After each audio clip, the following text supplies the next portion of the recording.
Yeah. Alright, One, two, two. Good night, greetings everybody. We are G-Syndicate, and tonight is vibes as we syndicate you vibes, you know. You're gonna be hearing some songs off our upcoming EP. Things gonna be nice. So right about now, we starting with this one. Ready to blow? So are you ready to go? So are you ready to go? Yeah. Oh, ready to blow, ready to blow. Oh, ha, so let me go. Ready to blow, start up the show, get on the floor, let's go, let's go. Ready to blow, start up the show, get on the floor, let's go. It's time to start the party. Sometimes we be getting dirty. This time we're starting this thing right. Hey, so just kick off your shoes. It's no time to feel the blues. So baby, we gonna do our thing tonight. Oh, leave the work at home, leave the stress alone. Toss away your worries. Ain't got no time for that, baby. Now you got the chance. Lose your fears, just dance. We're gonna rock this party. Just raise your hands if you're ready. Ready to blow, start up the show, get on the floor, let's go, let's go. Ready to blow, start up the show, get on the floor, let's go, let's go. Ready to blow, start up the show, get on the floor, let's go, let's go. Ready to blow, start up the show, get on the floor, let's go. It's time for you to be free. Let's just enjoy the party tonight. We just gonna ease our mind. So just think about the world, 'cause we're not gonna stop at all, and we're just leaving all our fears behind. So leave the work at home, leave the stress alone, toss away your worries. Ain't got no time for that, baby. Now you got the chance. Lose your fear, just dance. We're gonna rock this party. Just raise your hands if you're ready. Ready to blow, start up the show, get on the floor, let's go, let's go. Ready to blow, start up the show, get on the floor, let's go, let's go. Ready to blow, start up the show, get on the floor, let's go, let's go. Ready to blow, start up the show, get on the floor, let's go.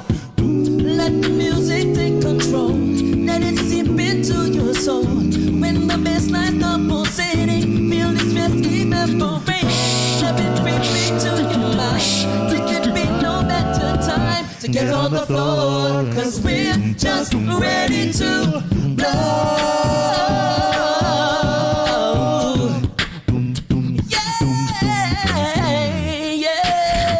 Ready to blow, start up the show. Ladies and gentlemen, Mark on the trombone. Start up the show, get on the floor, let's go, let's go. Ready to blow, start up the show, get on the floor, let's go, let's go. Ready to blow, start up the show, get on the floor, let's go, let's go. Ready to blow, start up the show, get on the floor, let's go, let's go. Ready to blow, start up the show, get on the floor, let's go, let's go. Ready to blow, start up the show, get on the floor, let's go, let's go. Give it up for Mark, y'all. So let me go. Ready to blow, start up the show, get on the floor, let's go, let's go. Ready to blow, ready to blow, start up the show, get on the floor, let's go, let's go. Ready to blow, start up the show, get on the floor, let's go, let's go. Ready to blow, start up the show, get on the floor, let's go. Ready to blow, start up the show, get on the floor, let's go, let's go. Ready to blow, start up the show, get on the floor, let's go, let's go. Ready to blow, start up the show, get on the floor, let's go, let's go. Ready to blow, start up the show, get on the floor, let's go.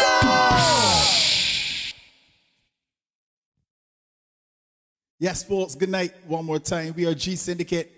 This next song we're going to do for you, you can find it on our upcoming EP called Revive. We released it last year, and we're ready to rock. This one is called Chemistry.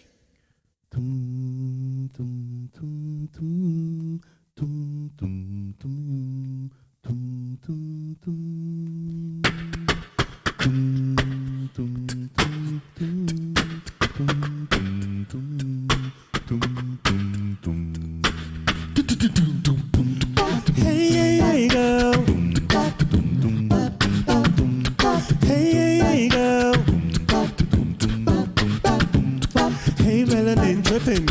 call the honey bar good looking. The way how you moving, put me in a mood, I'm glad to see you. Your waistline on the baseline, so attractive, I wanna be a captive. I see a smile on your face now, so beautiful, I know you're original. So come wind up on me, I wanna see if you got good chemistry. And come push back for me, don't hold back, gal, just be free. Love how you dance and show off, show off. You have my attention, girl, you're sweet off. Dance with me, baby, step out, step out. Just keep it moving, cause we still grooving. I love how you dance and show off, show off. You have my attention, girl, you're sweet off. Dance with me, baby, step out, step out. Just keep it moving, cause we still grooving. We're still grooving. We're still grooving. We're still grooving. Come talk to me, girl, classy and intelligent, and you run the world. And let me say face to face, know you feel the tension, just had to mention. Your brown eyes, shining bright, so gorgeous and glowing like sunlight. I hear your voice, angelic eyes, so amazing, I wanna keep this going. So come wind up on me, I wanna see if you got good chemistry. And come push back on me, don't hold back, gal, just be free. I love how you dance and show off, show off. You have my attention, gal, you're sweet off. Dance with me, baby, step out, step out. Just keep it moving, cause it's still grooving. I love how you dance and show off, show off. You have my attention, gal, you're sweet off. Dance with me, baby, step out, step out. Just keep it moving, cause it's still grooving. Still grooving. Still grooving. Still grooving. Hey, girl, I wanna take you home with me. And hey, girl, show you good energy, yeah. Hey, girl, I wanna treat you right, you see, you see, you see. Hey, just the two of us. We can make it if we try, just the two of us. Just the two of us. Just the two of us. Building castles in the sky. Just the two of us. You and I. What you won't do for love. You try everything, but you won't give up. What you won't do for love. You try everything, but you won't give up. So come wind up on me, I wanna see if you got good chemistry. And come push back on me, don't hold back, gal, just be free. Love your dance and show off, show off. You have my attention, girl, you're sweet off. Dance with me, baby, step out, step out. Just keep it moving, come and just grooving. I love your dance and show off, show off. You have my attention, girl, you're sweet off. Dance with me, baby, step out, step out. Just keep it moving, come and just grooving. I love your dance and show off, show off. You have my attention, girl, you're sweet off. Dance with me, baby, step out, step out. Just keep it moving, we're still moving. I love how you're not touch. Show off, show off. You have my attention. And that's for me, baby. Step out, step out. Just keep it moving, cause we're still grooving. We're still grooving. Still grooving. Still grooving. Yeah. The next selection is entitled Englishman in New York, a song made famous by Sting in the 80s. Hope you enjoy.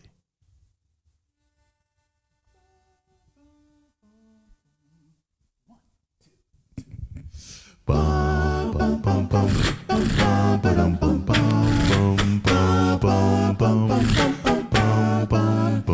don't drink coffee, I drink tea, my tea. I like my toaster on one side. You can hear it in my accent when I talk. I'm an Englishman in New York. See me walking down Fifth Avenue, a walking king here at my side. I take it everywhere I walk. I'm an Englishman in New York. Oh, I'm an alien. I'm a legal alien. I'm an Englishman in New York. Oh, I'm an alien. I'm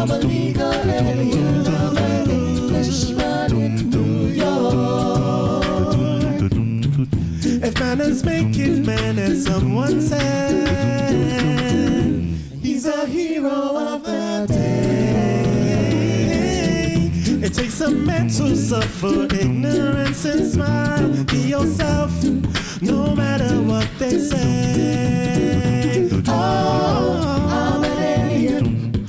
I'm a legal alien. I'm an Englishman in New York. Englishman in New York. Oh, I'm an alien. I'm a legal alien. I'm an Englishman in New York. Modesty's propriety can lead to notoriety. You could end up as the only one. Gentleness, sobriety, all rare in this society.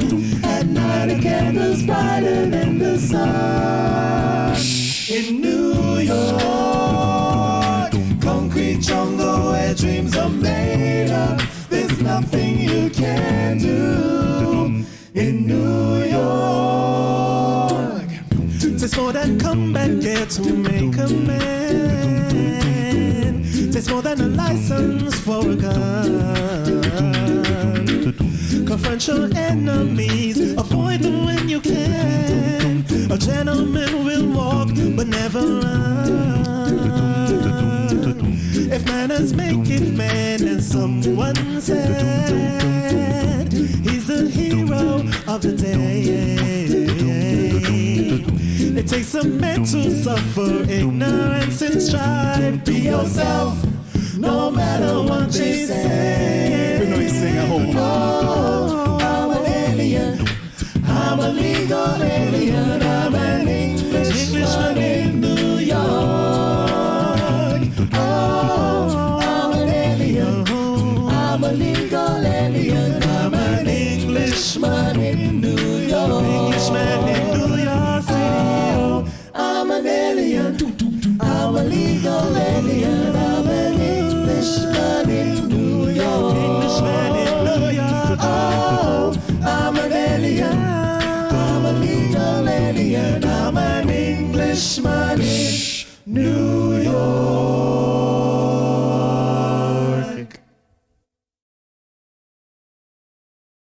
Now, growing up in the 90s, I would have loved these songs. I'm sure those of you that know them will love them as well. So we got two songs coming up for you. We got I Wanna Know by Joe and Someone to Love by John B. and Babyface. Hope you guys enjoy.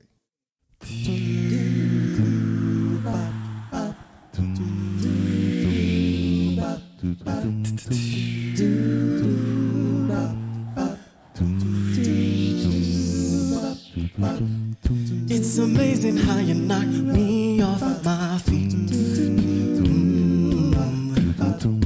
Every time you come around me, I get weak. Oh. Nobody ever made me feel this way. No. You kiss my lips and then you take my breath away. So I wanna know what turns you on. Yeah, I wanna know, so I can be all that and more. And I'd like to know what makes you cry. Oh, so I can be the one to always make you smile. Girl, he never understood what you were with. No, and he never took the time to make your words deserve more loving. Baby, I'm the kind of man who shows consent. Yes, I do. Any way that I can please you, let me learn. So I wanna know what turns you on. Yeah, and I wanna know, so I can be all that and more. And I'd like to know.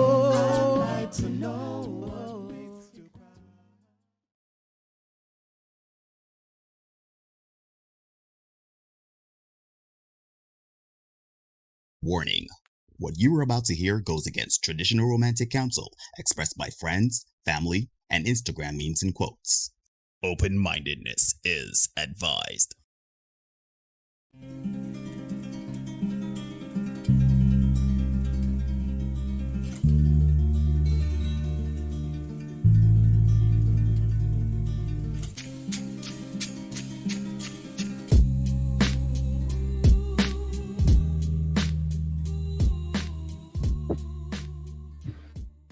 Hey, ladies and gentlemen, boys and girls, people of all ages, and welcome to another edition of the Senate Podcast. I'm your host, Neil, joined as always by my brother from another mother, and your host, Derek.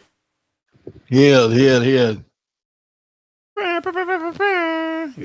Rough in these streets. rough in the streets. But anyhow, what's going on, my brother? Wait, we got Dr. Carrie. We can't forget her, no. Can't forget Dr. Oh, you can't forget your daughter. Yeah. Let's not do that. No, that's not cricket, no. What's going on? Let's start with the lady first. How was everything, Dr. Carrie? I am well. Thanks. Good to see you guys. Yes. And my brother, how are you? I know we had a scorch of a day today.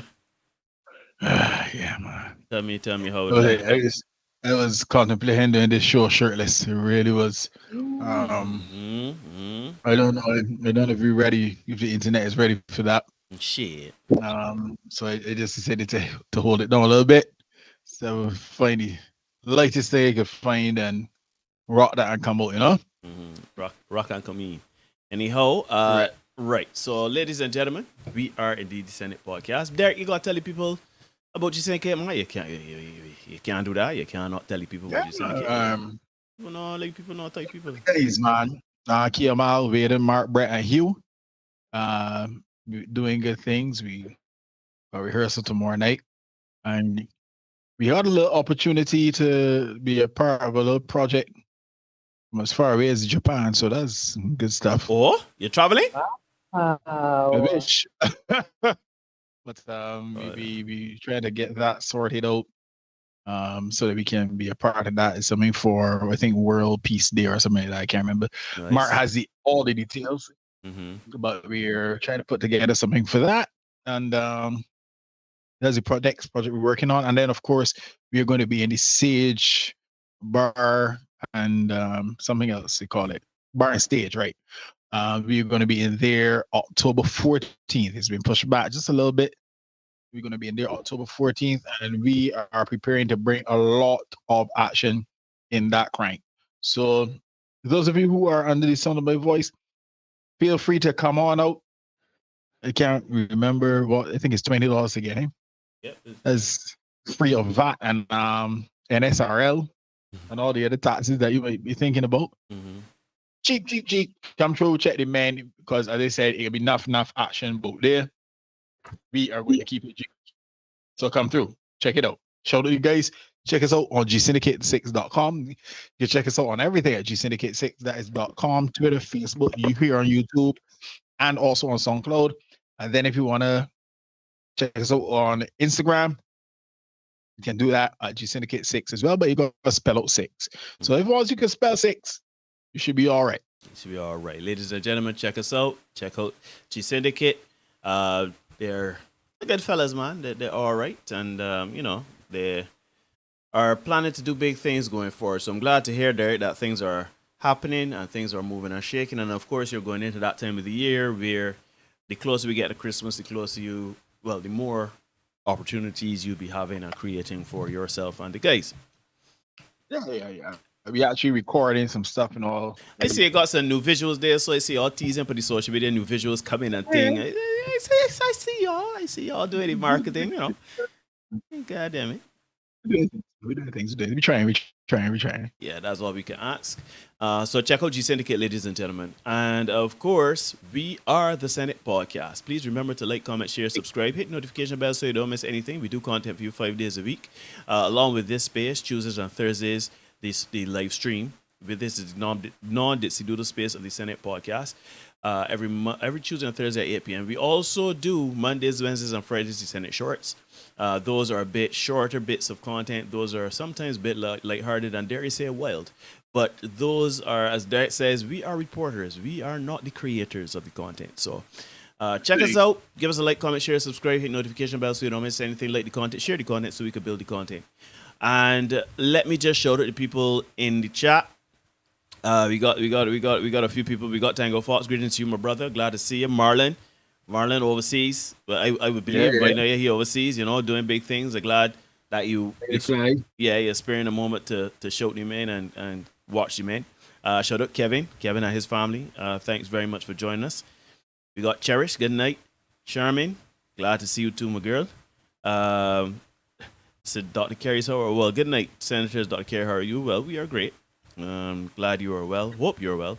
And then I see Tango Fox giving some, I guess, celebratory comments regarding the Japanese project. You know, my Megan do some K-pop or ni hao. Or no, that's Chinese, but you get the idea. Anyhow, what go on, Austin? What go on? Everything good, my brother? My man Springer. Shout out my man Andre. Good night to you, my brother. Hope everything is well. Your side too. Shout out Kwame, the samurai. What going on with you, my brother? Hope everything is well. Heard you had a birthday recently, so happy belated birthday to you. Man. Man. Yeah, man. I hope everything is going well with you there. And that is that. So, ladies and gentlemen, tonight, as I said, every Tuesday and Thursday, we talk in a non-dipsy doodle space. That is the live stream of the Senate podcast. Tonight is no different. We are talking tonight about something that I didn't even know what was going on, but you know, there is the man that brings the streets to the brings the streets to the screen. So tonight we're talking about Equal Means Equal Part 1. What can we learn coming out of Halle Berry's recent marital and custodial troubles? Now, I didn't even know she had custodial troubles, but to be fair, my head has been to the grindstone when it comes to work and being busy. So, Derek, you are going to educate us tonight. I don't know if Dr. Kerry knows anything about what's going on here, but you know that's why we're here, man. Yeah. You like it like that. This is gonna be fabulous. All right, folks, hit the like button as you come on in. And see, we got 8 likes already, and only 10 people watching, so that's great. That's good numbers. Appreciate it. This is episode 237. Equal means equal part 1 because we can do part 2 on Thursday because I'll let you know about that at the end. Right? So this part 1 talking about equality. So hit the like button, hit the subscribe button, hit the notification bell.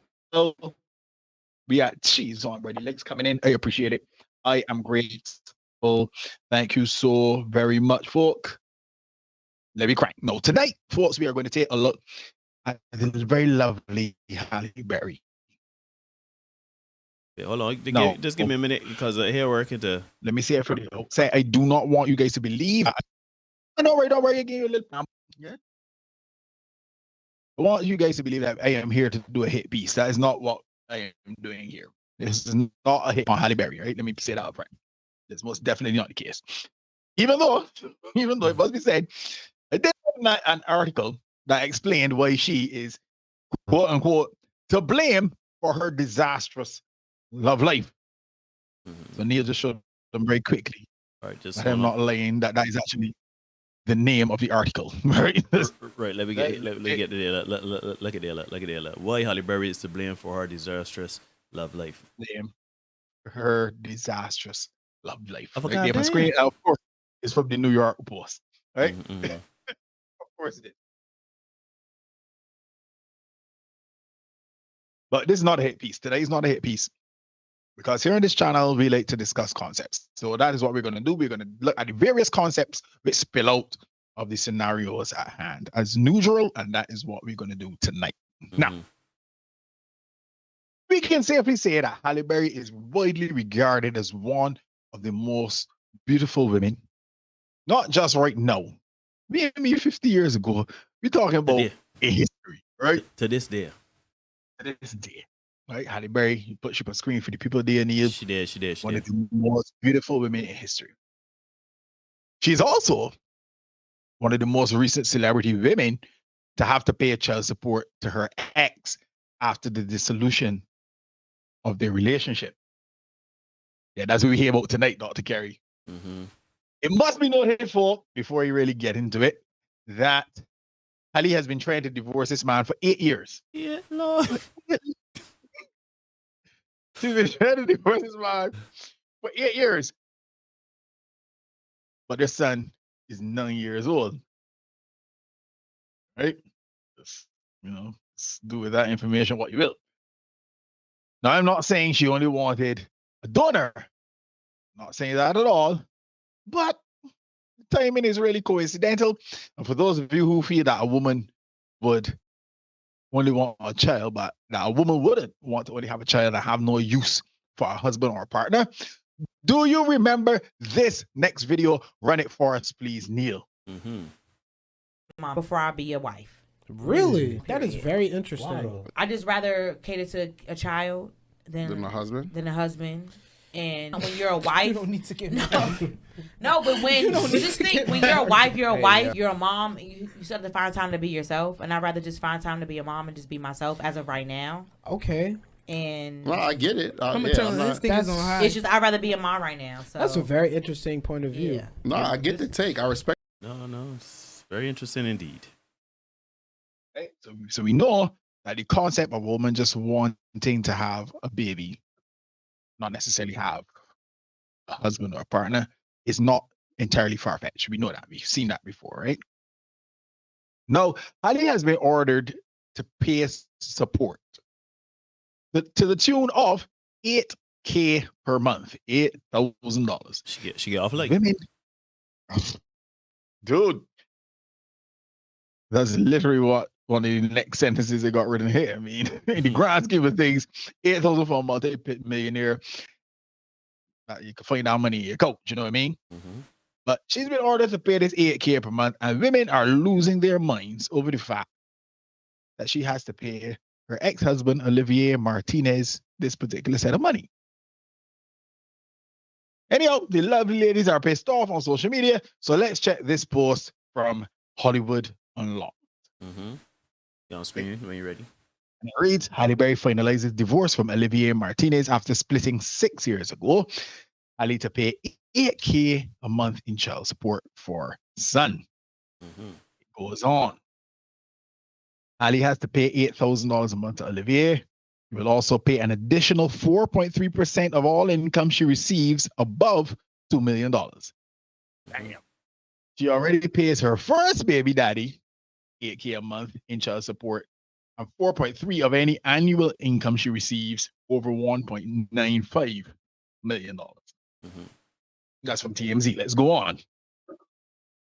Ariella Anise, 6 years after splitting, American actress Halle Berry, 57, and French actor Olivier Martinez, 57, have finalized their divorce. And in the end, the Catwoman actress will have to pay $8,000 a month in child support for their son, Maceo.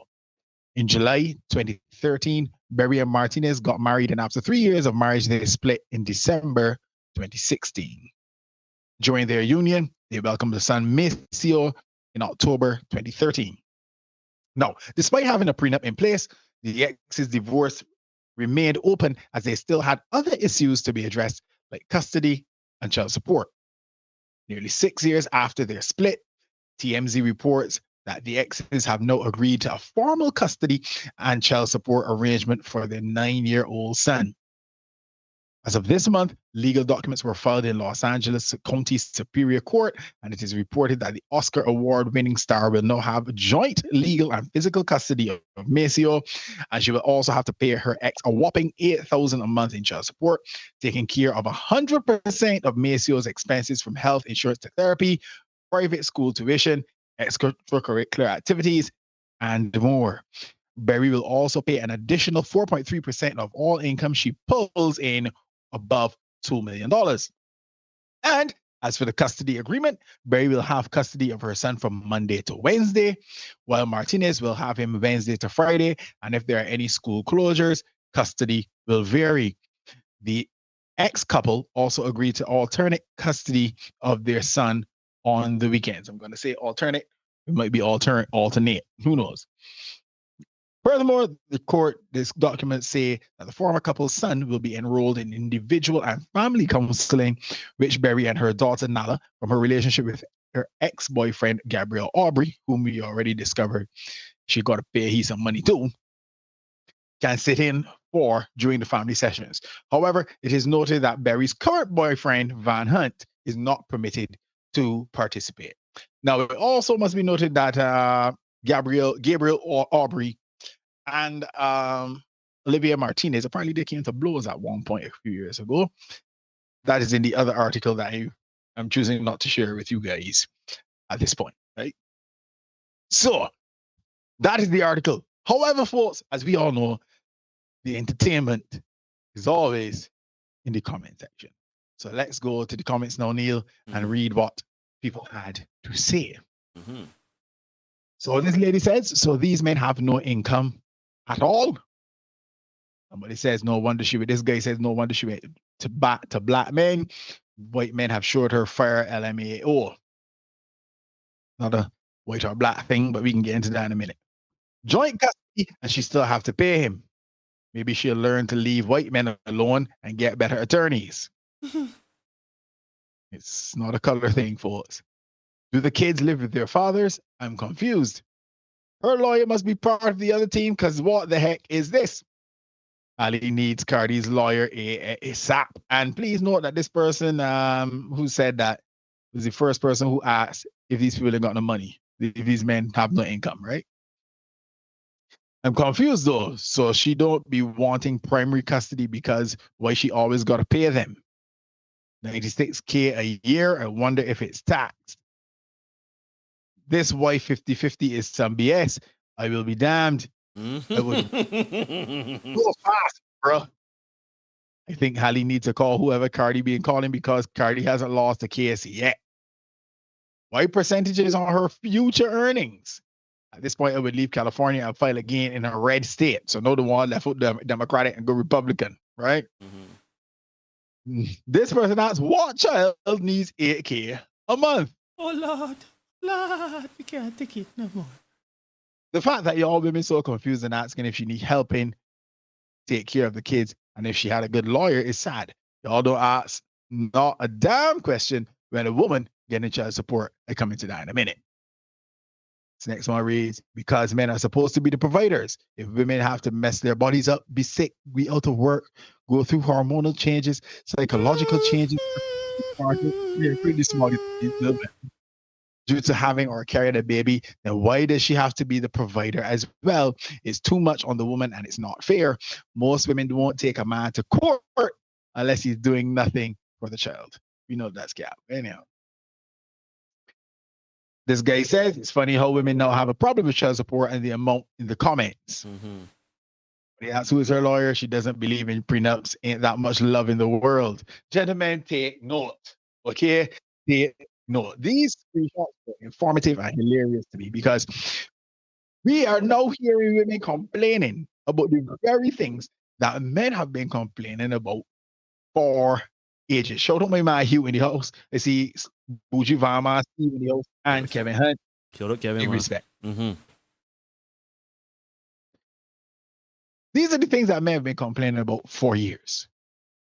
Suddenly, the ladies want to know if the man ain't got the income, how come she still got to pay, even if they got joint custody.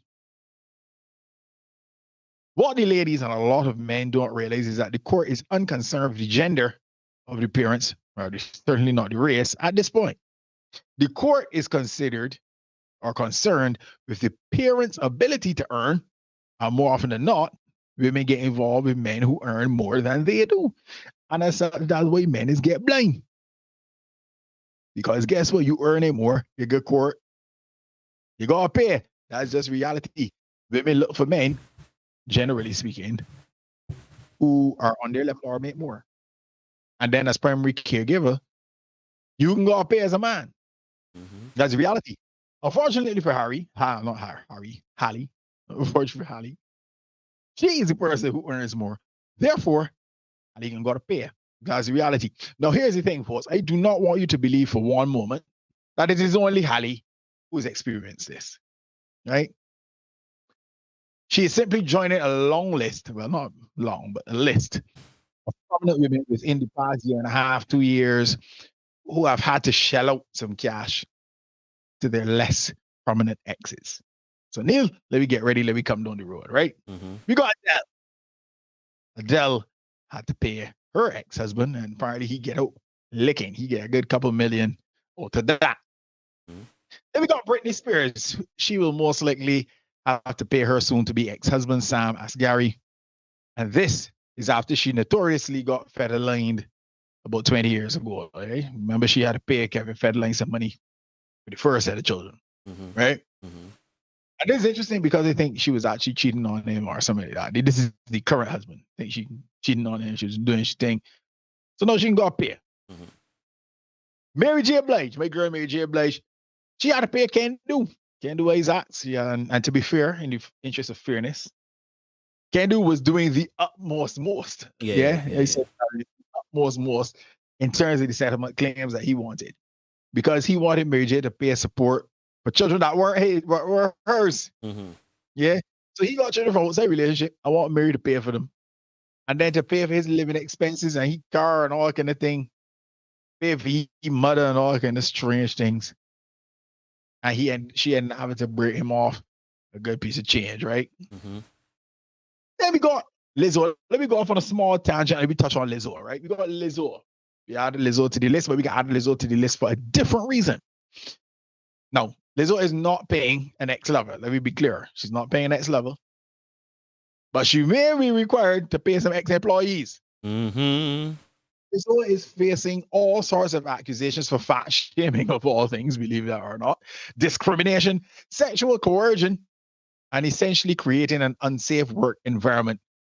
And if you guys think her former employees only want a public apology, I got some beachfront properties for you in St. George and St. Thomas. Mm-hmm. If you want to buy them, hit me up after the show. I can hook you up. These people do not just want a public apology from Lizzo. Them want some money. So Lizzo got to break them off some money to get this thing to go away. Now, here's the thing, folks. Right? Because the child support thing may not necessarily apply here in Barbados, right? But these are things that happen to men. We got a very prominent guy who is having to defend himself against some charges right now here in Barbados. Ladies and gentlemen, times are a-changing. And one thing about men is we will always adjust. The problem is women don't like when we as men adjust because invariably they end up losing out. When men decide they're going to protect themselves and, decide they're not going to take that one on the chin, is women who end up getting the short end of the stick. Now, let me touch on something else here too, because we're coming wrong. There's also an inherent hatred of men that plagues people like Halle and many other women today.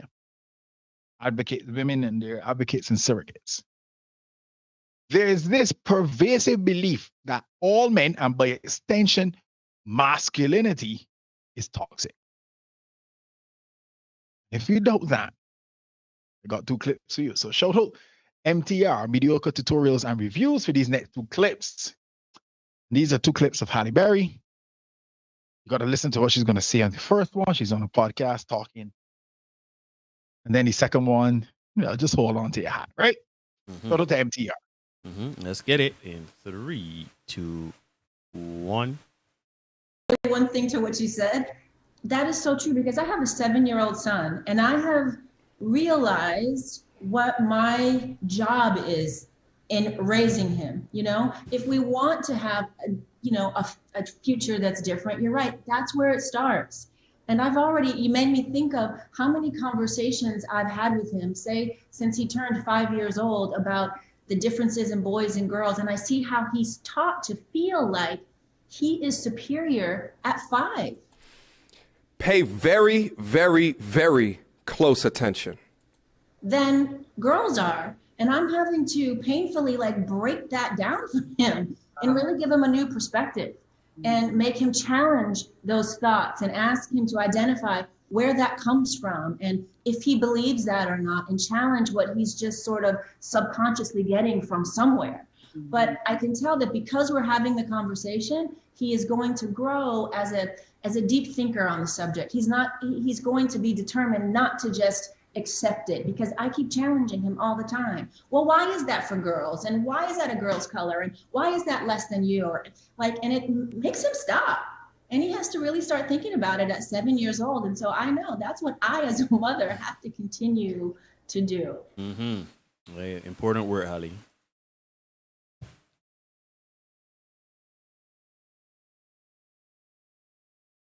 Important work indeed. Ladies and gentlemen, we're watching Sunday Podcast. Like, comment, share, subscribe. Yeah, man, don't stick, give me the next one, because... Oh, you want it about... Oh, sorry. That was the ignorance. Watch the next one, man. Oh, I know you want to Rest. bottle. Yeah, I know you want to bottle about like drip this in a thing. Let me get it here so up.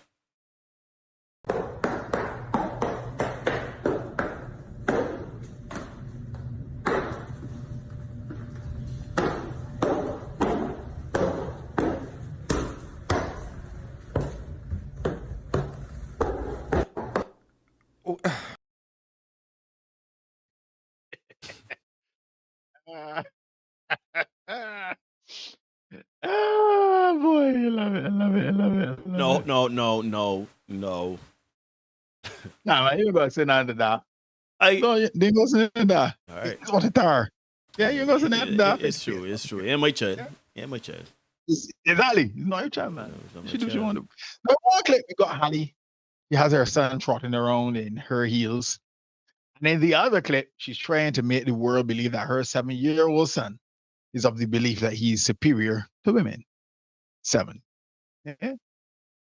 Programming has truly done a number on our lovely ladies. Things like this are what keep women single because, irrespective of how beautiful a woman is, no man is going to put up with that kind of thinking and certainly doesn't want it passed on to his son. So, a woman like Halle Berry, you got to deal with a particular kind of man. Let me put it that way. Yeah, but man that willing to, say, not my son. Yeah, you and that man butt heads all the time, right? Ladies and gents, we are now seeing a tale of two cities, if you will, right? So let me bring the whole thing to the fore here now. On one side, we have successful men who are enjoying the fruits of their labor. They are maximizing their ability to attract most women to them, but they refuse to get married because they know that the marriage situation is not beneficial. Instead, they will just lash and dash to their heart's content. Nelly and Ashanti recently broke up, allegedly, but they put a screen for the people near. But I don't think any of us would be surprised if it is actually true that, it was just a bump and dump, lash and dash situation, right? Successful men, the men that women want, will simply hit and quit, skeet and retreat these women, and keep the majority of their assets and money around them to themselves. Like Leonardo DiCaprio. DiCaprio, he's a guy put here on screen there. Leonardo DiCaprio is a guy, he's when you hit 25, you age out to the program on to the next, right? See, age out the program. Yeah. Leo is sticking back anyway. You hit 25, out goes you, in with the next, right? And as a matter of fact, I firmly believe that those guys are actually paying for what they want when it comes to these women, right? So when you really think about it, you pay them to leave. Yeah, we don't hear one of the scandal stories coming out of Leonardo DiCaprio. You know what I mean? The only scandal we hear about Drake was the woman that tried to turkey base herself with the condom from the 2 legs in the air. The garbage, you know what I mean? Mm-hmm. But I suspect what these fellas are doing is like, yeah, rent to dread. These fellas, renting. You come through, I show you a good time, we have a good time. And then, here's some money. I will show you on the next time if I feel the need to. That is how the heavy roller is rolling, right? On the other side of that now, folks, the other city, we have relatively unknown and unsuccessful men who are choosing now to attach themselves to more successful women in an attempt to acquire an easier life for themselves. So they get with women, because Lizzo has a dude that nobody knows either, right? A comedian dude. And shout out to Jasons, both Bell and Belgrave. Big respects. Good to see you. Yeah, they get with a lady, they get all the clout they can get a little money if they can. And then they too move on because the women operating in the role as men. Right? Lizzo against Sule men. Adele paying out like a man. Halle Berry paying out like a man. Britney Spears got paid out like a man. They are in the role of the men. So they got to pay like men. They got to function like men. And guess what? These successful women, they don't want the deal being offered by Leonardo DiCaprio. They don't want that deal. But to their mind, yeah, I bigger than a better than that. You can't pay me to leave. I will pay somebody to leave, but you can't pay me to leave. So those ladies do not want that deal. So what they would do, they would get somebody. There's actually a thing, a phenomenon where women get with men who were recently incarcerated and stuff like that because they know they can control the dynamic.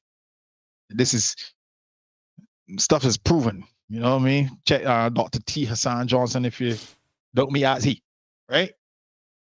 So they get with less successful men who are able to accept that deal. No, in between those two cities, folks, caught in between those two cities, we got the average man and the average woman, like most of you under the sound of your voice. Now, contrary to popular belief and what mainstream media will have you believe, many average men want to get married. They do. Unfortunately for them, many average women believe that they are better than the average man. And as such, they have very little use for the average man. Now, at another time in history, the average man's reward for being comfortable in life was you get a job, you're a good woman, you raise a family together. But given how things are going for men in divorce court and in child support courts and all that the world over, we are now entering a new era of dating and mating. And with women earning more and more in the workforce, we are fast approaching the days of women being the main breadwinners and having to pay out their exes. Folks, it is coming. As they sit on here, as Neil sit on there, Dr. Kerry sit on there, it is coming. Believe you me. I don't tell me the lies here, though. Don't tell me the lies. You see, folks, men understand how harsh life can be. And generally, they want to shield women from that harshness. But women insist on wanting to share in the harshness. So then when they realize how life gets, how harsh it gets, then you hear about soft girl era. Unfortunately for women, though, very often the harshness extends way longer than they anticipate. And they end up having to suffer under the weight of said harshness. Don't be all the academic and professional success that women have acquired and accumulated over the past decades. Women today are on more medications than at any other time in history. Today. I mean 50 years ago, I mean today. Yeah? So more qualified, making more money, doing more medicated. And it's gonna increase because guess what? Stepping into that role more and more. Boss babe, independent, strong, independent black woman who don't lead no man. I was in the next one. Boss bitch. Yeah? Mm-hmm. Them is the titles. I've told you guys before. Alpha female. Alpha female. Let me wrap it here now. I've told you guys before that women want the authority of men, the privilege of being a woman, and the accountability of children. But folks, this is the equality that men have been asking for. This is the equality men want. Men want women to face the same consequences that the men do. And that is why men will celebrate when things like what happened to Halle Berry or Britney Spears. When these things happen, this is why men will celebrate. Women have chosen to step into the masculine role because that's what they say. They say men are supposed to provide, right? That's what they say. We don't talk about gender roles until we talk about men providing. Yeah. Right? Gender roles are the curse word to hear man's supposed to provide. Be cool with that, right? That's his role. So women have chosen to step into that very masculine role of breadwinner. And some men are willing to allow them to do so. And as such, in the next few years, folks, as they sit down here, many more of them will suffer the fate of so many men before them. They got to pay some people. After all, equal means equal. Ladies and gentlemen, you are indeed watching the Senate podcast. Please remember to like, comment, share, subscribe, hit notification bell so you don't miss anything. Like the content, share the content so we can build the content. Dr. Carey, well, I see Philip being dangerous. Good night, Philip. Philip here asking you if Zoe cut your locks.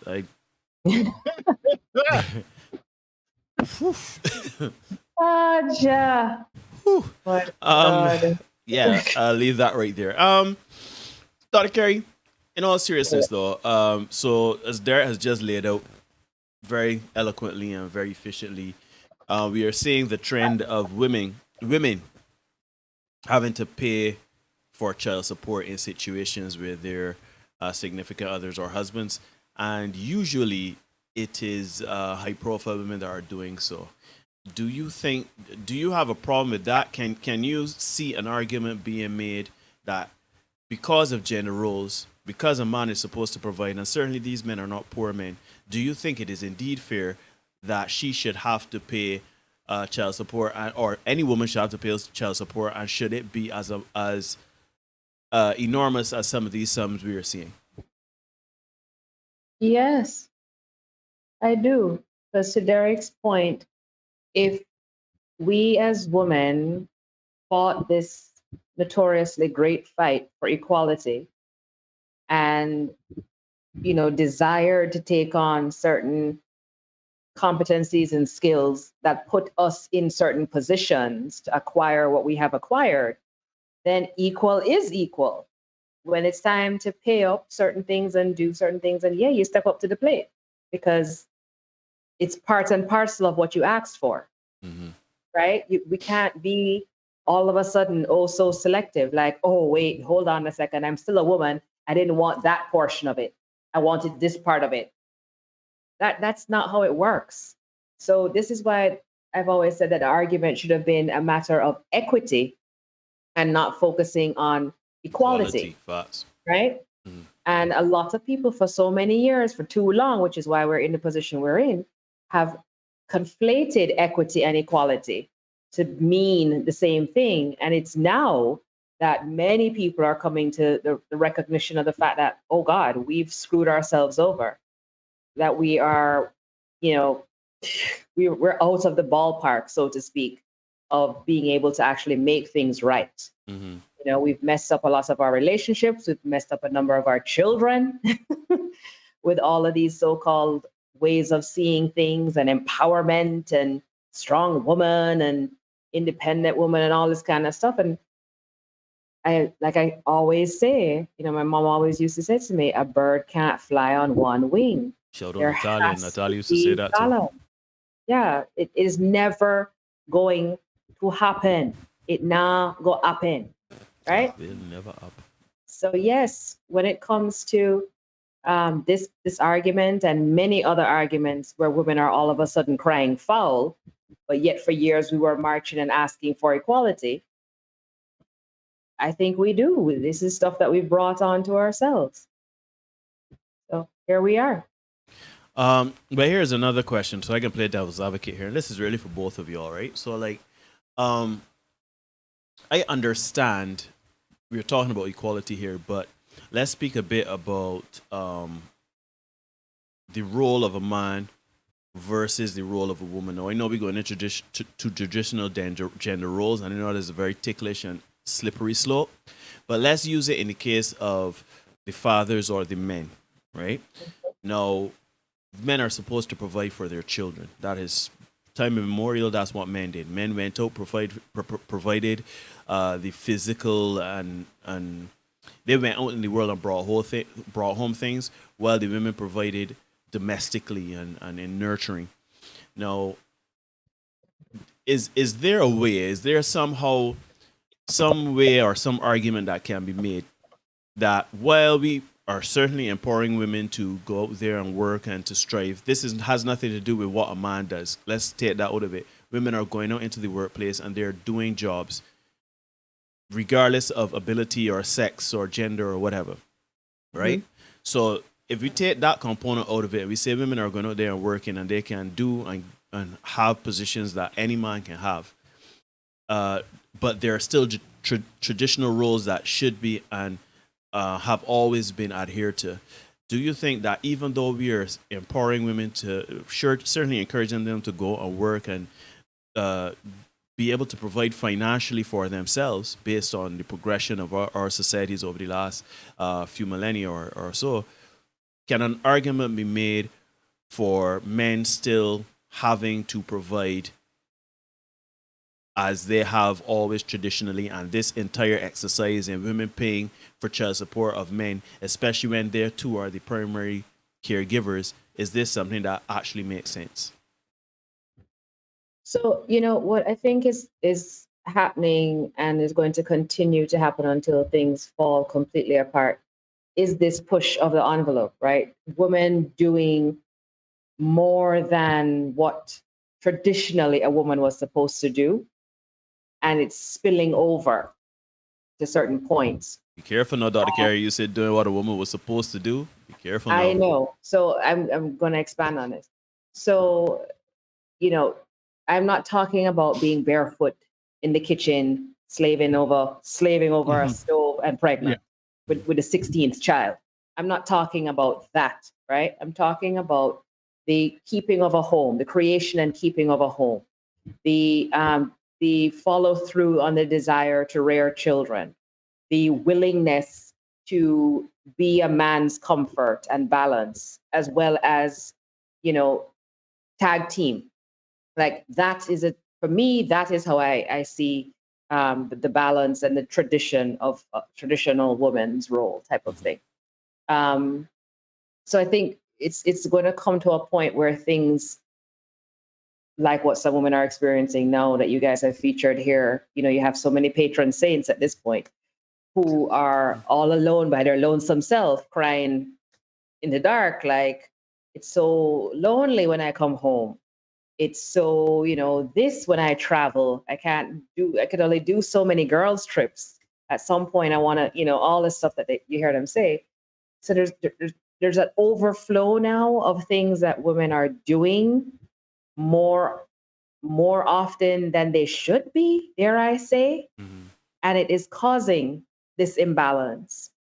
And I think, like what Derek was saying earlier, it's going to come to a point where many of us as women are going to hit the proverbial wall, and it's going to be men who come to the rescue, who reinstitute the structure, the counteraction to the kind of chaos that has been going on for this length of time. And I know there are going to be many women that are going to resist that. I know that, right? There's going to be a no and a whole clinging on to rights and all this kind of stuff. But at the same time, I don't think that the men who are going to come to reinstitute the structure and to put in the balance are asking for women to be barefoot pregnant in the kitchen. That's not what I think men are asking. I don't know if that's what men ever asked for, dare I say that? But the modern man for sure is not asking for that. Mm-hmm. For sure. No, so there's a lot to unpack there. So first, there again, I can got a two-pronged question for you. So when you answer this, I'll have another question for you. So, okay, so we're seeing Halle Berry, Adele, these women, as you so eloquently put, paying to support their men. And, Dr. Kerr just spoke about how she sees it and how she sees it going. Do you think that, as a man, do you think that there's something to be said for men having that traditional role of being the provider, right? Women being the natural. Is there a way for us to go back to traditional roles? I guess what I'm asking is there some way that we can go back to traditional roles, like the true traditional roles, but while still incorporating things like the feminism and the encouragement of women to go out there and to provide and work certain jobs that men do and stuff like that? Okay. All right. Shout out Tango Fox. You got a roll. All right. Shout out Tango Fox, man. Thanks for watching, man. Be safe. You see,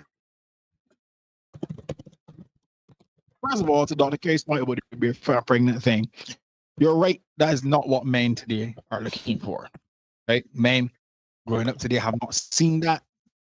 They've seen them, so they don't know what that looks like, Right. right?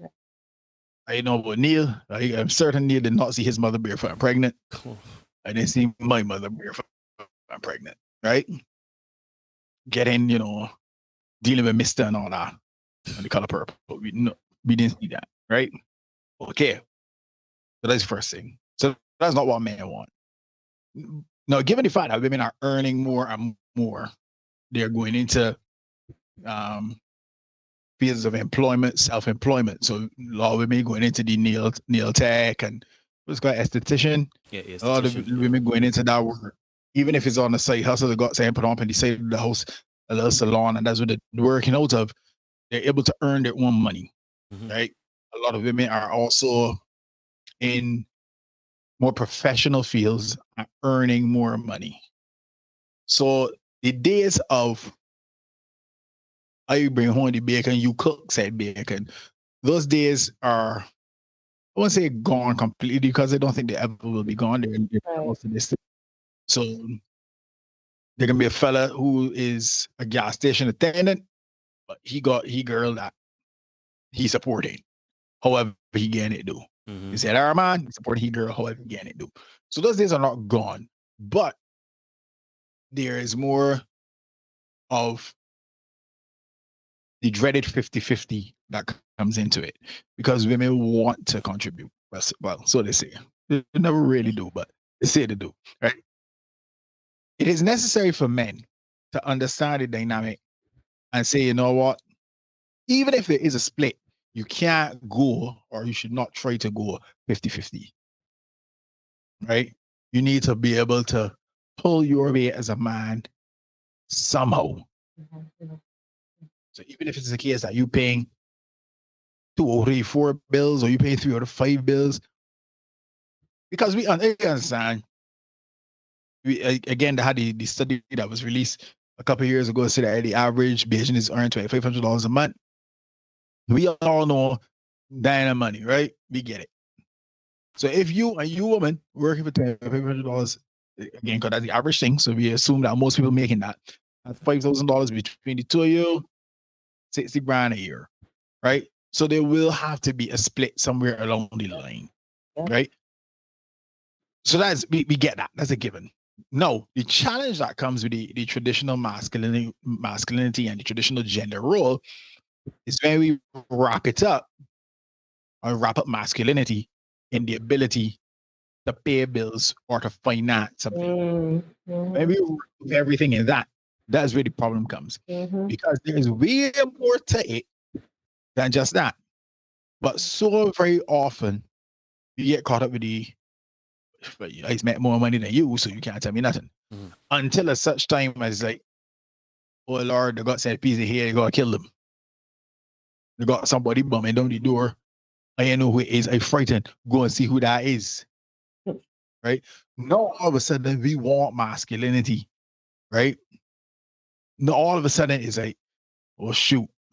Because again, it ain't just provision. Yeah, provision is one, but we got protection, we got problem solving, we got our procreation. And I ain't just talking about the physical act of hopping up and top one of the 2 buckets in the squeeze pooch and it's done. Now we're talking about when they talk about procreation. Sometimes ladies is just one man there that, strong. And you can say, yeah, he got me. Yeah. Sometimes you need that masculine light to provide to show a woman the big picture. Yeah, women got the details down. You know what I mean? In terms of executing it, but I've got the foresight to say what we need to do. Right? So the rules are important. It's necessary for us to understand that the rules are important and necessary. And stop trying to push back and reinvent the wheel. I recognize, look, my masculinity got a purpose as much as her femininity has a purpose. And we need to work together. That is the problem. Anytime we decide we can wrap up masculinity and like, well, I make more money than you, or I pay the bills in here, you can't tell me then, you got problems. And that's where the problem come in, because women are earning more and more. They got their own money. And one woman famously said on the Kevin Samuel show, yeah, we make our money, don't need men, no. No, I am. Well, first things first, you answered my second question I was going to ask you in what do modern men want from women? No, I love this discussion because it gives us an opportunity to discuss the whole, well, yes, of course, the whole equality thing, but I think that we can also address many things under this, which is the gender role kind of discussion and the feminism discussion, right? Because what I have found is, and before I say what I'm about to say, I want to preface it by saying, no, we here in the Senate podcast, we bring information and we say things and do things to kind of challenge your thought process, right? Now, there are certain things Derek and myself, we believe. Dr. Carrier certainly does have her opinions on certain things as well. But trust and believe there are certain things that we bring to the fore to challenge your existing thought process, whether you are in agreement with us or whether you're not in agreement with us. That's why I like to think. That's why we call it the Thinking Person's Podcast, because we want you to think and to challenge your perception of what you think things and how things should go. Now, having said that, I think this is a very interesting thing, and it comes down to perspective, right? I think first things first, we as a society need to heal from things that we have gone through in the past, our ancestors and our distant relatives. I think we need to heal from those things and or let those things go. Not forget them. That's not what I'm saying. I'm not saying to be mindful and aware of certain things like abuse or manipulation, narcissism. I'm not telling you to forget those things, and certainly not the oppression that would have happened years before, right? I'm not telling you to forget those things. I am saying that we have to do some thinking and some introspective when it comes to things like feminism versus traditional roles versus equal really meaning equal, or equity or versus equality. I say that because let's go back 100 years ago, right? 100 years ago, women could not vote. 100 years ago, women could not go to school. 100 years ago, women could not do a lot of things in society. Some people, especially women, saw that as being very oppressive in not having a say in the affairs of their society and their environment, which is fine. They've gotten those things to do. But we have somehow now equated, and Derek said it very well, we have somehow equated education, voting, provision of financial means and doing certain jobs and working as inherently masculine.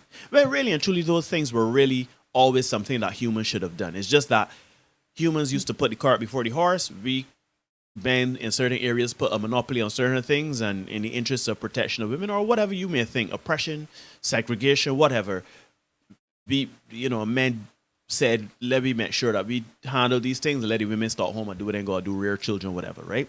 At some point it was necessity in the society based on where we were as a human race, and then it became more about, in some cases, power and manipulation. But I think that inherently, men and women should work. I always thought, and that's, I don't know, again, it's my perspective, Derek certainly shares that with me as well because of our upbringing. Men and women should work. Men and women should get educated because they both are intelligent. Men and women should be able to be afforded to do any job on the planet, to earn any amount that they can, the role would provide. Certainly, both men and women are needed to raise a child. Obviously, it will look differently in different regards, but they can raise a child. Both take care of a home in their own special, unique way, right? However that looks. I think that men and women can do the voting, going to war in certain instances. Again, it comes down to going to your strengths and weaknesses as an individual, right? I'm not saying that, they say, I know, Derek, you always bring to the fore that boot camp and the training and stuff like that happens in the war and the military. They say that women can't successfully accomplish it at the rate and clip of men because of strength and endurance, etc. But I still think there's a role for women, certainly, to be in the fight to ensure that their country, their nation and way of life is safe. But we have somehow equated all of those things to men. And now it has become this, well, we saw men do it for millennia. We now are fighting for the right to do it so we can do what men can do. And now it has brought us into this false sense of security or entitlement that, well, if we could do what men can do, well, what do we need men for? What do we need men for? Right? And we have now twisted this into saying, well, if we don't need men, well, then we don't need traditional gender roles. So then I don't need, my child don't necessarily need a father. My child don't necessarily need, I don't necessarily need a husband. I will prioritize being a mother as a single mother more so than being a wife and mother of children. You understand what I mean? I will now say I believe that we should be 50-50 in a household and equal splitting of chores and doing whatever we need to do. Because in the world at large and the society at large, this is where we are. Division of labor, everybody could do everything that anybody could do. So in this household, me and you, when it's time to clean, all of we can clean. When it's time to wash a dish, we can all wash a dish. When it comes time to cook, we all can cook, right? And what we have missed out, what we have fundamentally taken out of it is the love aspect of it.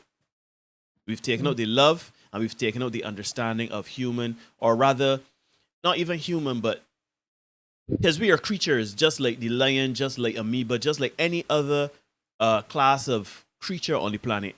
We have our own unique dynamic in that. And in that, there are certain things that men will gravitate toward and women will gravitate toward in the construct of a family and community. And dare I say a society, right? But because we have somehow twisted all of this to be like, oh, hundreds of years ago, men used to go and do the work and the women used to cook, clean, and take care of children.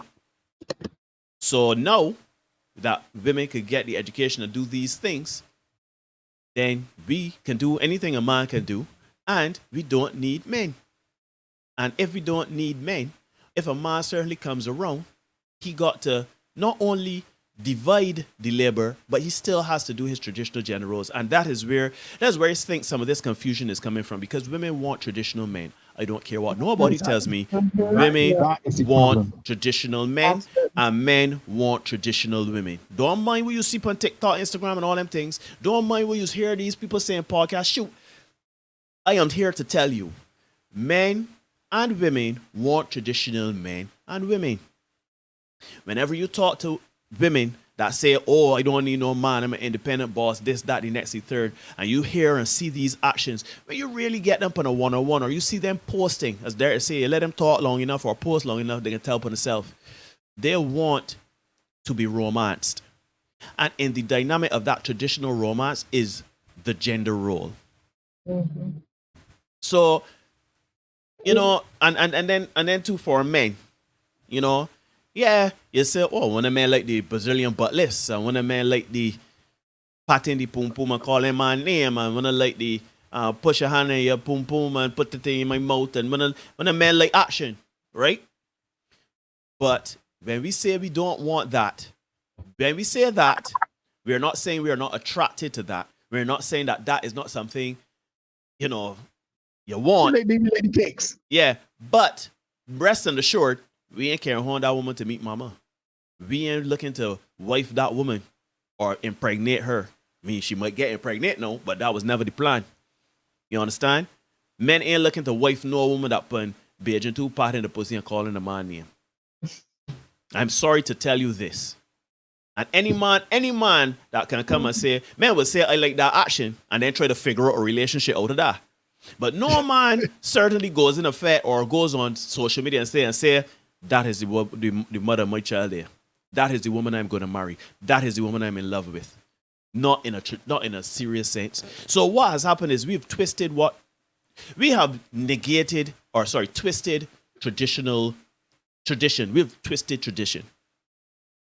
Certainly in a society, we have done things that still are done, that were done 1,000 years ago. We go to church, we get married, we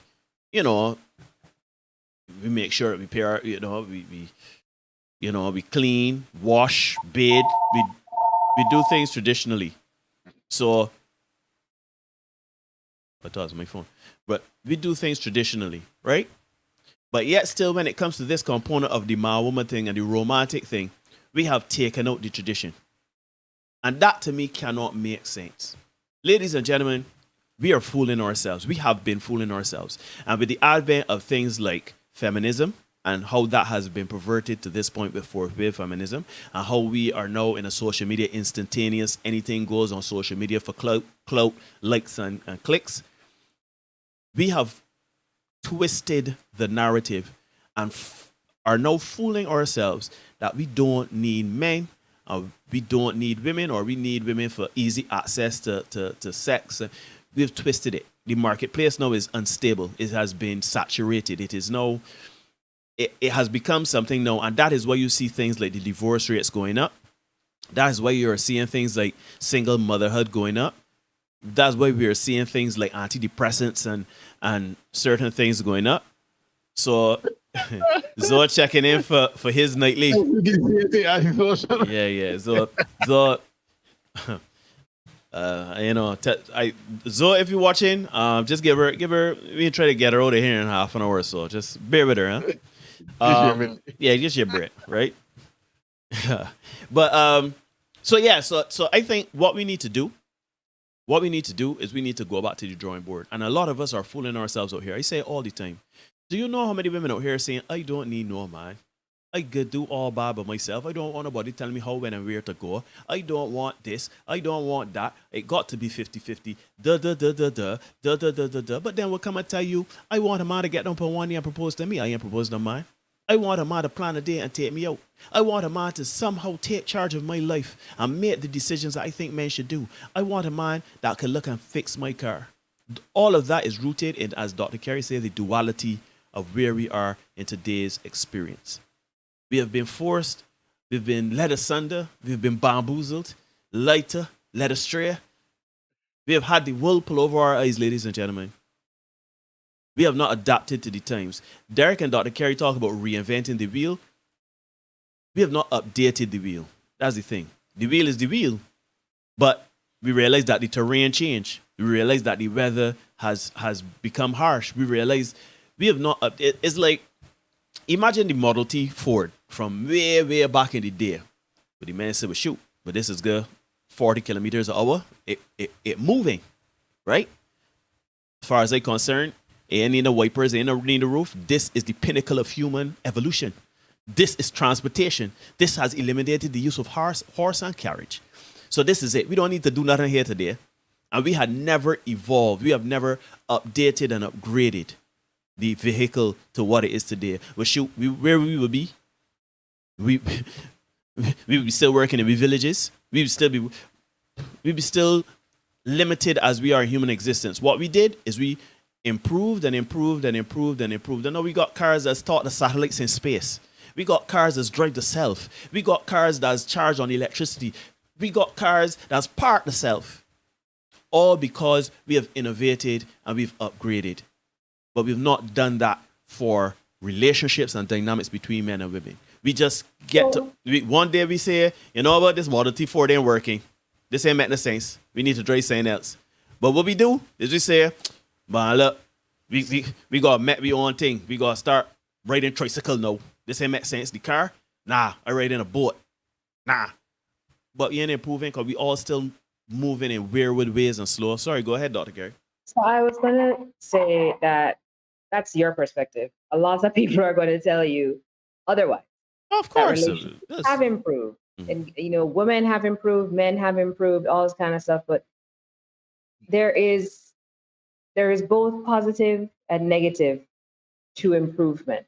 Yes. Like when we think about this, right, we're either, I'm forgetting the actual term academically, but there is a way in which you can progress that is positive, meaning that it is not just for the benefit of you, the individual, but also those you come in contact with.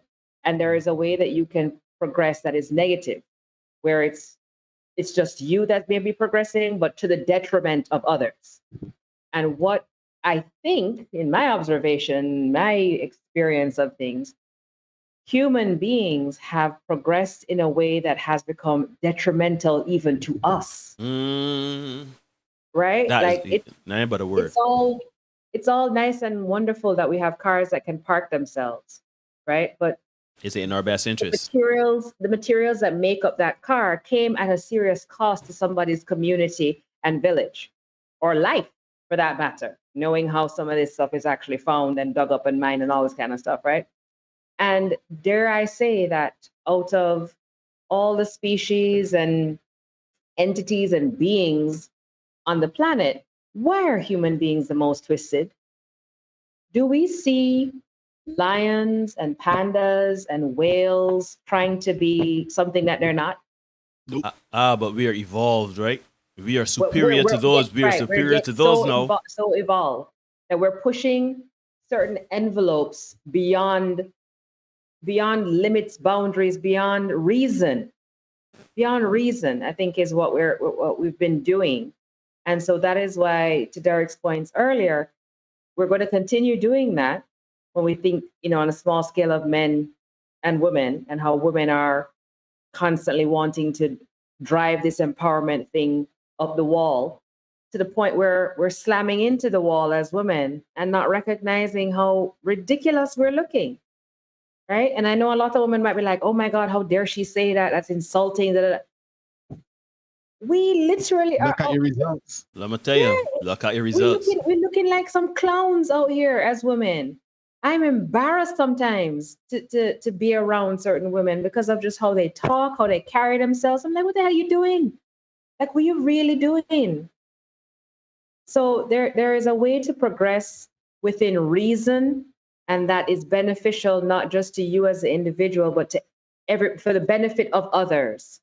Because there has to be some respect to sustainability, and as a race, as a segment of a type of population, we are running ourselves into an elimination, like wipeout. Like that's why I often tell you, Dr. Carey, the aliens being. I believe the aliens, and I believe this come. But if the man is look down and say, look at these here, look. Look at these here, look. That's like we looking at ants and thinking that, oh, they're so special because look at that. That's so interesting. They built ant hills and have a colony in a community. Oh, wow, look at that. But anything, there's no sharing of information because we're superior. Like, so the same way we think of animals is the same way sure aliens is look at we. So, but that's the thing. When you look at the animals, to Dr. Carey's point, they ain't going to work out, She's on for millennia, for millions of years. And they have no problems. They just do their thing. You know what I mean? Yep. I found recently that I was taking in a lot of stuff on National Geographic with regard to lions and the prides and stuff like that. Because I was trying to get some information to inform my own life and how I operate and stuff like that. And you would find that the lionesses would be the ones, as we all know, that would do the hunting. The lion does not do that much hunting, unless, of course, it's like big game. It's like something that's too much for the lionesses to handle. But with regard now to the protection of the pride, right? That's the lion there, right? Yeah, I hear anybody infringe, I got it covered. You know what I mean? Until such time, of course, men be mindful that he can't protect his pride. Correct. Anytime somebody come around, but that's that. He got to look for holes. And the new lion that comes in, he will get rid of your cubs, right? So, ladies, be mindful of that fact as well, right? The new lion coming in, he can do your own thing, right? So, I always found it fascinating that, as Dr. Carey said, the lions and everybody else got this thing work out. And we both here, but can't get solved. And unfortunately, it seems to be those of us who are melanated struggle with it the most. We are the ones sitting in the most dysfunction. And we trying our best not to reinvent the wheel because the wheel works. That's the part we feel. It just need new treads. It just need, to adapt to. Irrespective of the terrain, irrespective of the weather, it moves stuff. Wheel works. And women know that.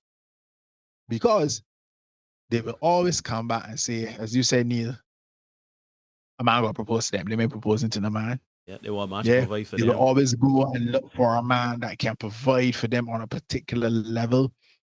Yeah, when it's time to get married, they know the man that is supposed to be paternity court. Oh my goodness gracious! Whenever we go to paternity court, right, and the Judge Lauren Lake says, "You are not the father." Asks the lady in question, "Do you know who the father is?" Invariably, she does. Yes, sometimes she doesn't because maybe for the streets, but invariably she knows who the other dude is. And when she's asked, does that man want to be a part of this child's life? 99% of the time, the woman says no. And that is why the other guy in court cross there standing up. Because she knows this guy is the guy that will be willing to step up, be a proper father, take care of children. This is the guy that can got you back when things get rough. The other fella, he's a lash and dash man. Yeah. He's a married. Left man, as my man Ghost Pepper would say. Bigger Ghost Pepper. This is the left man. He ain't a marry. He's to come, hit and quit. Women know these things. Absolutely. Right? Absolutely. They know that the wheel works. They know how things supposed to operate in life. The challenge that women have now is because they are earning more and they put emphasis on that. I think they're encouraged. You are encouraged to. I'll add to that. They're encouraged to try to change the wheel. If you understand what I'm saying. Yeah. And because there's so much emphasis placed on earning and being able to, the average man has to be able to retire his woman. No. If you can't retire your woman, problems. Unless you are one of these men that is able to find a girl that's still holding on to certain traditional things, you gotta be able to retire your woman. If you can't retire your woman, you're looking for problems, fellas. Sorry to tell you. Yeah, we're looking for problems because women are earning more. They cannot provide for themselves, and the subconscious approach to it is, why am I going to get with you if you cannot provide for me the things which I cannot provide for myself? I can do bad all by myself. Yeah, you providing. I can do bad all by myself. So why get with you if it's not going to advance me? Yep. I saw Dr. Kerry, you were saying in the comment section, you said we are a mess as a species. I actually think that we are not so bad as a species. I think we are a mess as a society. I think as a community, we are a mess. I think that human beings, community or lack thereof community. There you go. I don't inherently. I think humans are capable of amazing things, but it's just we are. No, I'm not saying that we're not community. Yeah, that's. I'm not saying that we're Hold on, and then especially as it comes to communities of color, we actually are the original standards, right? We're the originators of nuff. Enough. And that nuff has been historically plundered and reappropriated and sold back to us in various ways that we are now grasping for straws at, right? So I'm not saying that for us as in our particular community that we're not talented and strong. I'll be the first to tell you that we are all those things. However, fundamentally what I'm saying is we're all those things without consideration for how we consume, how we play to the excess. Like we've gone to a point of excess in the ways in which we engage each other, in the ways that we utilize things, in the ways that we do stuff, that it now has caused the proliferation of this type of mindset that I can do whatever I want to do. And, and I have to be satisfied now in what I'm doing. Like it's me, forget the we. it's just me type of mentality. And so this excessive selfishness has what I think has caused, this, what I say as a species, that we're just a mess, because it happens across multiple populations. It's just that some are messier than others. Mm-hmm. Yeah. So kind of. Let me bong it here with Ruben's comment. All right, go ahead. Humans in the default natural condition are fine.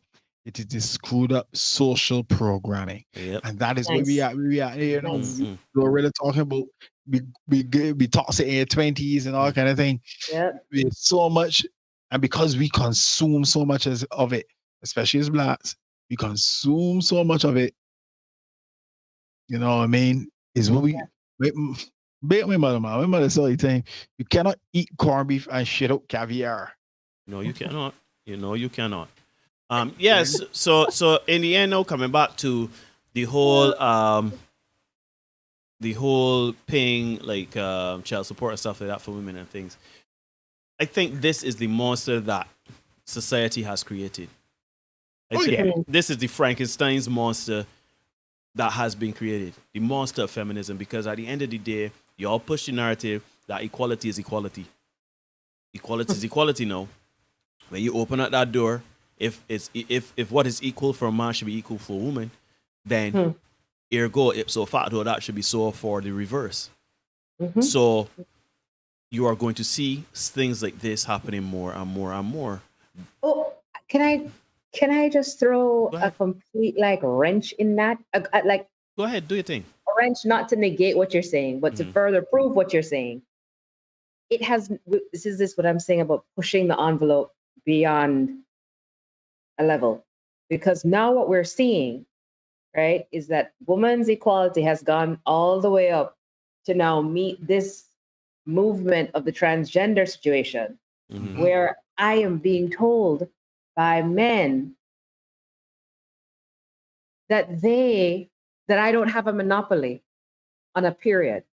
Just because I was biologically created with a uterus, periods don't belong to women, to biological, or women who are people who are born and identify as women, however they describe us.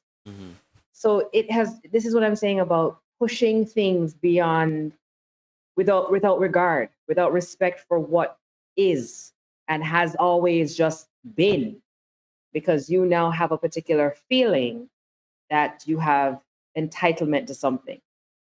And that for me is like where I draw the line. So for a man to come sit down and record a whole long diatribe about how people like me who are born with a uterus, birthers, you're right, birthers, who don't have a monopoly on periods. I said to myself, you know what, this is where I'm done.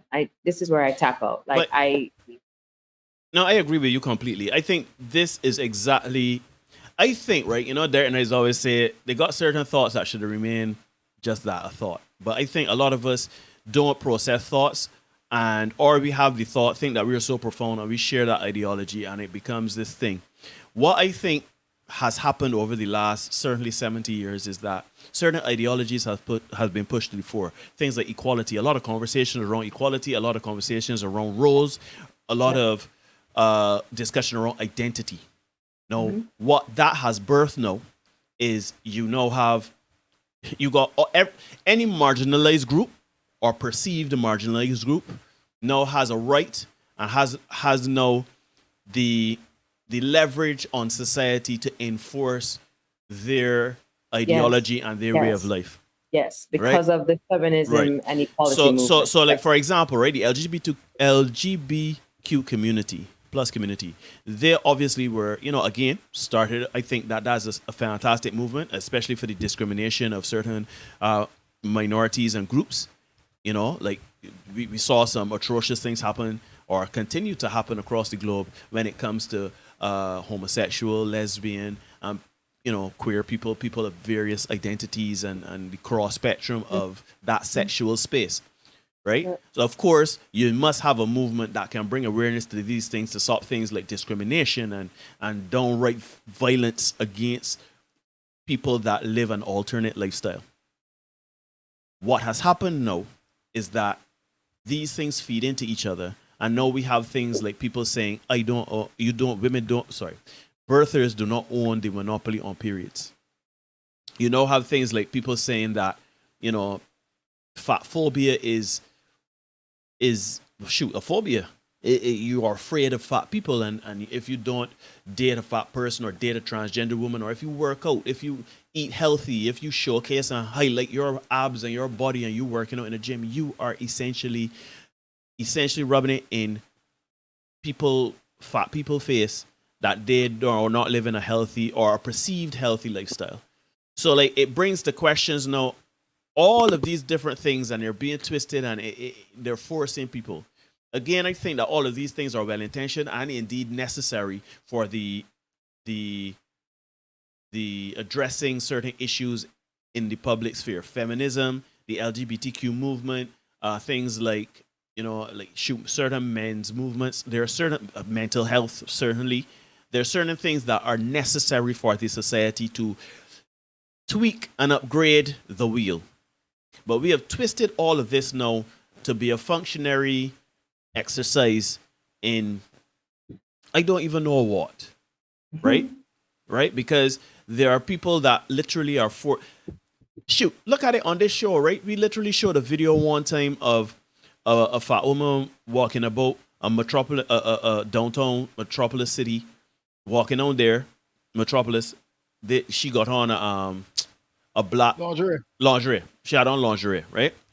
And she was walking around and she was sharing her experience as to how this plus size morbidly obese woman walking about in lingerie was eliciting all types of negative reactions and comments, right? And someone in the comment section thought that we were inappropriate for saying that was, you know, you do stupid things, you get stupid responses. And that person thought it was like we were trying to police a woman's body, and a woman should be allowed to wear whatever she wants to be comfortable in her skin, etc. Like, see, again, we are twisting the conversation. The conversation should be more around the decency of wearing inappropriate clothing in public versus us shaming a fat person and telling a fat person and a woman what and what not to wear. It has nothing to do with weight in that instant. In that instant, it had nothing to do with that the woman was fat. It's the fact that she Dr. Kerry, you go down the street tomorrow in lingerie, you can get all sorts of comments. But inappropriate. Right. Halle Berry could go down the street in a two-piece or not a two-piece, a lingerie set, a Victoria's Secret set, and she can get good and bad comments. But we say, but Halle Berry would get mostly positive comments. Inappropriate. And that's the thing. You cannot take away the fact that she is because watch, as much as you say you should be comfortable in your own skin and a woman should be allowed to wear what she wants, you stop policing women's body and stuff like that, then why we policing men's bodies? Why can't I go into the supermarket in my Speedo? My banana hammock. Why can't I go down? If a woman is allowed to go in, because you open that door about equality now. You open that Pandora's box. So if you allowed to go in town with lingerie, well, give me my Speedo, my crotchet rocket holster. Let me go and get that massy in my banana hammock. But you see, again, no, it's like we know, as Derek says, because when we start to push back on these things, you start to realize that it's not about equality. It's not about what's good for the goose is good for the gander. It is about trying to avenge the wrongs of the oppressions for a millennia by the patriarchy. So no, instead of back in the day, it was not society prudent for women to wear anything shorter than their ankles. Now women decide and shoot. Let me rebel against that and do whatever you feel like. Right? So instead of us, we once upon a time was saying, child boy, it's inappropriate to show you ankles and to wear a swimsuit that comes above the knees. That was inappropriate. But no, we taking it to the extreme. I say, let me really stick it to the ancestors and show I can go outside in my thong and I can really show what time it is for me. Inappropriate is inappropriate. There is still something to be said for societal indecency. And I know a lot of people can say, but in the 1920s, it was indecent to wear a bikini that showed off your thigh. or your knees. That was inappropriate. So inappropriateness is really to do with societal times and the way we progress and everything like that. And that's why I actually think that people trying to erase and push certain agendas because they are pushing for a society where anything goes. They're challenging what it means to be decent. Shoot, because it's so subjective, it's so opinion based. Why decency is a concept? Decency, what's decency? So why are you forcing me to wear whatever you wear? But again, when we talk about these narratives, because women have always been told, well, not told, but put pressure on for beauty and what not to wear, both by men and women. We now have a society now where they feel as though they need to get their 40 acres and a mule, their recompense. They need to get backsies. And men, we can't say nothing. Shoot, we can't talk walk him out in a banana hammock because it was we society anyhow. It was patriarchy. We can't say how we cannot have any pushback or anything because at the end of the day, we was always in the driver's seat. Men have always been in the driver's seat. Yeah. When really and truly, it was a certain type of man, a certain color of man, a certain man of certain resources that was in the driver's seat. Not men like me, not men like me and Derek, you know. You get on like men that used to average men that used to make minimum wage or make a certain amount of money back in the 20s or whatever was about here, telling society what and what not to do, you know.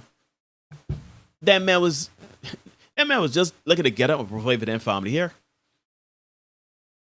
So we'd like to say that we walk and be more evolved and be more progressive. I think that we need to start acting like it and really start to think about what we want in a society. If you do not want to be married, you do not want a man, and you certainly believe you don't need a man, and you can do all by yourself, certainly you are entitled to that. But do not, I'm tired of seeing these women that push this narrative that they don't need a man, they don't want a man around me, men thirsty, men dangerous, and all of these things. They don't need a man, but then saying, a lizard ain't here, wish somebody was here to kill it. Well, another woman ain't coming to kill that. I wish I had somebody to carry me out on a date. I feeling lonely. Well, another woman ain't carrying you up on a date. You heterosexual, right? So what we doing? Stop telling you believe that now. You live your lifestyle. You want to be alone. You don't need a man. You don't need fulfillment from a relationship. You don't need nothing so from a man. As far as you concerned, all men could drop in a hole. Fine. But keep from around the place talking about it would be nice. It would be nice. No, you've made your bed, so lay in it. So if you got that energy to keep and say we don't need a man and men should all drop in a hole, stop coming about here talking about you would like to be romance when and then and carry up on a date. No, because inherently you're gonna need a man to do that unless you decide to be a lesbian. Well, there's the reality that they do want it, but that's not the. Well, be honest with yourself. It's not. Be honest. Pick me. To say that, you know what I mean? That's not the rule of thought. And to say so, again, that's pick me behavior. And nobody wants to be a pick me. No. You know what I mean? Of course, it is 9:29 in Barbados. The rest of we gotta get carry on to Zoe now. Yeah, we gotta get now to carry home to Zoe. And we thank you so much for tuning in. I think it's been an interesting discussion tonight. And this has only been part one. On Thursday, we can talk about part two because equal means equal. And we are going to talk about protection, the infamous protection. Should black men protect all black? That is it. I saw Aston allude to make a reference to Brickgate earlier tonight. We can get it. We are definitely going to talk about Brickgate on Thursday, and we're going to break that all the way down. I see we are 580 subscribers. She's so 579 earlier tonight. So big respects to whom. Thank you very much. Just hit the subscribe button. Thank you so very much. Let me see if we can get push to 600, man. Yeah, man. Again, this is episode 237. Equal means equal. Only part one. 238. Will be part two on Thursday. We see anti-social say we thank Zoe for his patience and consideration. I hope that Dr. Kerry will be back here for part two on Thursday. Yeah, so they see you in the street. So you got you covered, brother. On Thursday, we can really crank it up because that's going to be interesting discussion. With Brett Gates and everything coming along. Yeah, That's where we'll be. 1,000 subs if we could get there before the end of the year. That'd be fantastic. That would be amazing. You know, we can only hope. Folks, you can ignore reality all you want, but you cannot ignore the consequences of ignoring reality, right? Niels, Dr. Carey, and myself, we do not make up the rules. We just make sure you know what they are. Be the best version of you for you. We can see you guys again soon. We got shorts coming for you this week. So look out for those. Also, we'll be back here on Thursday. So look out for that. And then we have a video. One more video. We got an outro video for you. It's an idiot talking. This is the idiot from what's the next conversation? I have no apologies about calling her idiot. Yeah. She's an idiot. She goes on that show with more idiots and they talk idiot things. So let's hear what this idiot has to say. But a gentleman, he stitched it big at TikTok because TikTok is TikTok. I know he did not misspeak. TikTok is therapy for these people. They go on their ear, they want to talk bear jump. And this idiot, she definitely talking ignorance. So let's hear what she has to say and what the gentleman had to say in response to her. All right, peace and love. Oh, wait. As we head into the dating streets, please remember it's a contaminated environment. They're the tutus about that. The tutus about that. See you Thursday. Let's get it. That I'm what's wrong with the black community because I support single motherhood, promote single motherhood. Yeah, and to second that motion, I was told I was wrong with the able-bodied community. That's right, because I do everything with one arm tied behind my back. I work, I eat, I sleep, I drive. I do everything one-armed. And guess what? After years and years of doing everything with just one arm, that one arm is just big and strong. Now, I know what you're thinking, but you have two arms, Vader. Wouldn't it be easier to use both arms? Listen, just because you have two arms don't mean it'll be easier to do everything two-armed. Guess what? Sometimes I lift things that are heavy. If I try to lift it with both arms and I couldn't lift it, everybody would call me weak.